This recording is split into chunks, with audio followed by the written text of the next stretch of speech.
Welcome to the weekly video podcast for the new PBS series Design E Squared. This exclusive online program will take you beyond the episode you just watched and deeper into the world of sustainable design. The Green Apple. The city is in many ways the greatest energy-saving device man's ever created. There's no better model. I always wanted to shoot New York because skyscrapers and big buildings are sexy. So many people work and live there, and there's so much energy that's being used. Since we only had 6 shows, we wanted to go with bigger ideas that represented how people should live. A skyscraper in itself, though interesting, supported the idea of a city, but it wasn't enough.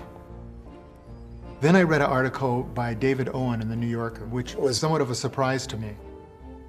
When people think about the environment, they think about my environment. And I think it's why when somebody like me moves from Manhattan into the Connecticut countryside, you feel as though you've done something good for the environment. Well, you've done something good for your own environment, but you were a much better ecological citizen when you were back living in a world of concrete. What David Owen does is he shows through his article that living in the countryside, where you think is the green, sustainable place to be, is actually much worse. When we lived in New York, we got around the way most New Yorkers do, mainly by walking. We walked across the street to the grocery store. We brought our groceries home in a push cart. Our daughter's pediatrician was in the lobby of our building. There was a liquor store and a McDonald's and a grocery store right in the building. When we needed to go someplace that was farther away, we took a subway or a bus, or occasionally a taxi. It's often hard to separate how we think we live from how we actually live. And I think everybody who moves to the suburbs is thinking, oh, I want my yard, I want my piece of grass. And yet, if you walk through the suburbs, you seldom see anybody doing anything in the yard except taking care of the yard itself. What he really got across was how our perceptions and reality are not quite on the same level. There are different ways to think about things, and there are reasons to look deeper into every single problem. You look at sprawl, and then you look at the zoning regulation in the municipalities where that sprawl exists, you can often see the key to it. We require people to build big parking lots. We require people to set their buildings back from the street and to set them far from their neighbors. It's not because the people who live in Phoenix are worse people than the people who live in New York.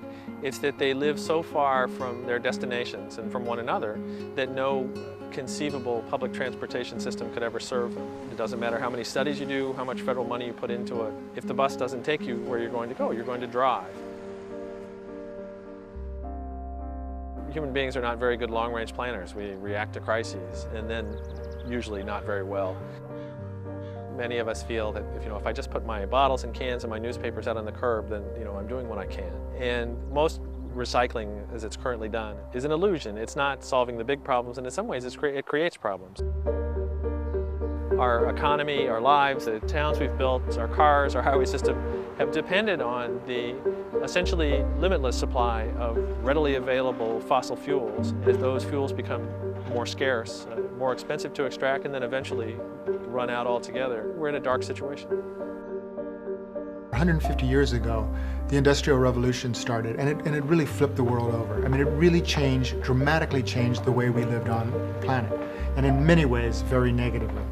But today, there's so much more technology, there's so many more educated people, there's so much more mind power that will allow us, or could allow us if we focus on it, to change, once again, to become much more conscious about the way we live on this planet.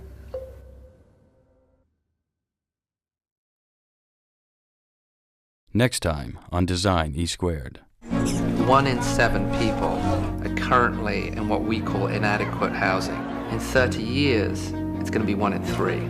There's a sense among architects like Sergio that something very fundamental has been lost in the training of architects. I tell my students the responsibility of an architect is to be inclusive, to include all things about this world, and that means all communities.